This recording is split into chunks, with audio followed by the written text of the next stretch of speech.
Bismillahirrahmanirrahim. Assalamualaikum warahmatullahi wabarakatuh. Selamat pagi anak-anak hebat. Gimana kabarnya anak-anak? Semuanya sehat ya? Mudah-mudahan anak-anak dan keluarga di rumah juga semuanya sehat, selalu bahagia dan ceria. Baik anak-anak, untuk yang kesekian kalinya kegiatan pembelajaran kita masih kita laksanakan secara daring. Itu dikarenakan karena virus corona atau COVID-19 belum juga hilang dari Indonesia. Baik anak-anak, sebelum kegiatan pembelajaran pagi hari ini kita laksanakan, marilah kita awali pembelajaran kita dengan membaca doa. Mudah-mudahan dengan berdoa anak-anak senantiasa dimudahkan dan dapat memahami materi yang akan Pak Mu'al sampaikan. Bismillahirrahmanirrahim.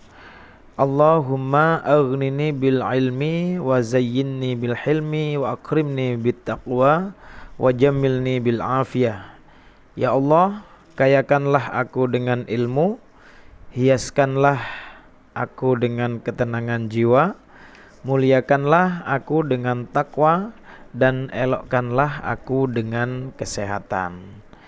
Anak-anak, untuk berikutnya, untuk pembelajaran pagi hari ini sebenarnya masih dalam 1 KD dengan materi sebelumnya, yaitu menganalisis ketentuan tentang utang piutang, gadai, dan hiwalah. Untuk itu Pak Mu'al akan sampaikan tentang tujuan pembelajaran untuk pembelajaran pagi hari ini. Yang pertama adalah setelah menyimak tayangan video pembelajaran ini, peserta didik atau anak-anak mampu menjelaskan pengertian hiwalah, menyebutkan jenis-jenis hiwalah. Yang ketiga, syarat dan rukun hiwalah. Yang keempat adalah hikmah dan berakhirnya hiwalah.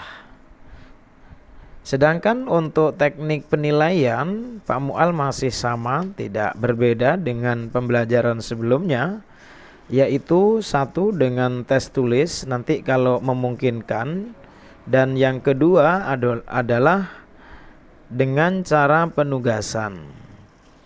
Baiklah anak-anak, untuk pembelajaran pagi hari ini kita mulai dari pengertian hiwalah.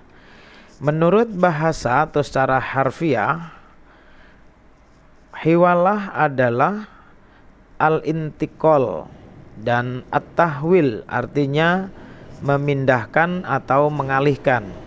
Sedangkan menurut syara atau menurut istilah pengertian hiwalah, menurut syara para ulama mendefinisikan antara lain sebagai berikut. Yang pertama adalah menurut Imam Hanafiyah, yang dimaksud hiwalah adalah memindahkan tagihan dari tanggung jawab yang berhutang kepada yang lain yang punya tanggung jawab kewajiban pula. Sedangkan menurut Imam Maliki, Syafi'i, dan Hambali memiliki definisi atau pengertian yang sama, yaitu bahwa hiwalah itu adalah pembayaran hutang dari satu pihak kepada pihak yang lain. Berikutnya anak-anak, untuk jenis-jenis hiwalah atau jenis pemindahan hutang itu ada 4 jenis. Yang pertama adalah mutlaqah, yang kedua muqayyadah, yang ketiga adalah hak, dan yang keempat adalah dain. Selanjutnya Pak Mu'al akan sampaikan tentang rukun hiwalah. Rukun itu adalah sesuatu yang harus ada ketika terjadi transaksi hiwalah. Yang pertama adalah pihak pertama atau disebut muhil, yaitu orang yang menghiwalahkan atau memindahkan utang.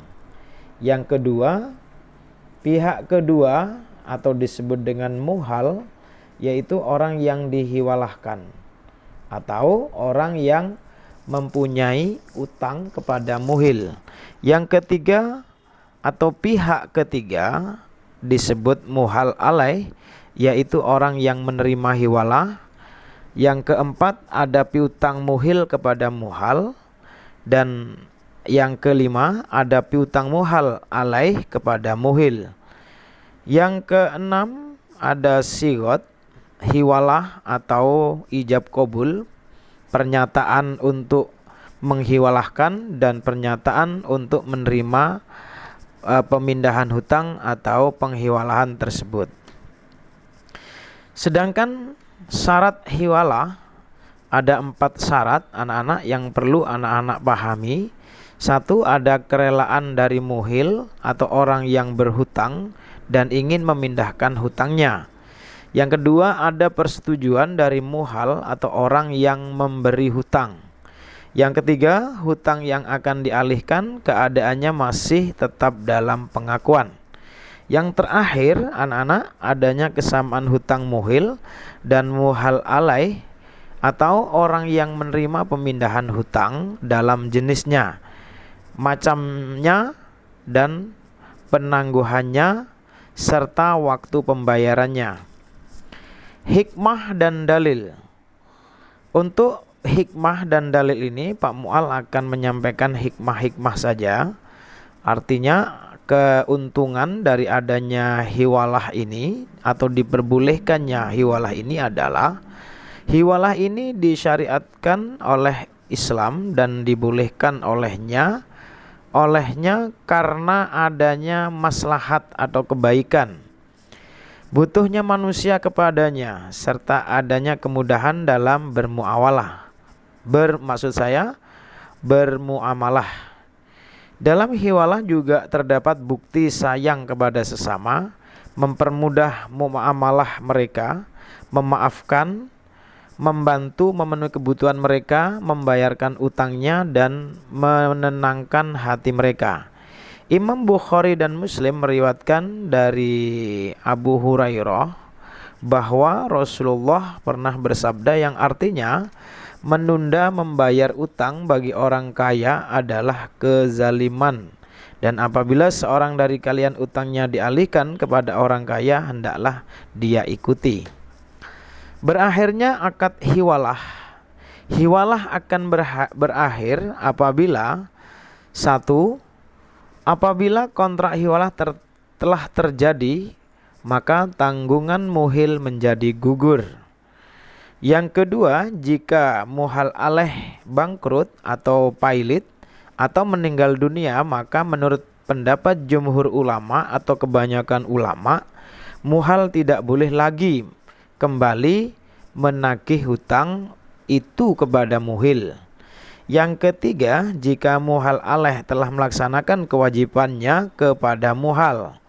Yang keempat, karena meninggalnya muhal, sementara muhal alaih mewarisi harta hiwalah, karena pewarisan merupakan salah satu sebab kepemilikan.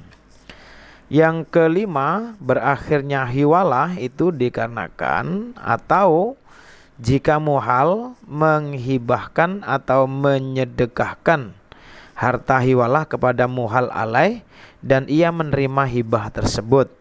6. Jika muhal menghapus bukukan kewajiban membayar hutang kepada muhal alaih. Itu anak-anak beberapa ada 6 penyebab berakhirnya akad hiwalah. Mudah-mudahan anak-anak bisa memahami materi hiwalah ini. Baik anak-anak, untuk pertemuan berikutnya Pak Mu'al mungkin akan memberikan latihan kerja tentang bab hiwalah ini. Sedangkan untuk KD berikutnya akan Pak Mu'al sampaikan di 2 minggu yang akan datang. Terima kasih anak-anak atas perhatiannya. Mudah-mudahan anak bisa memahami seluruh materi, dan anak-anak jangan lupa terus belajar karena anak-anak sudah kelas 9. Insya Allah di bulan Maret akhir anak-anak sudah harus mengikuti ujian madrasah. Terima kasih anak-anak, dan Pak Mu'al akan tutup, akan diakhiri dengan ucapan wassalamualaikum warahmatullahi wabarakatuh.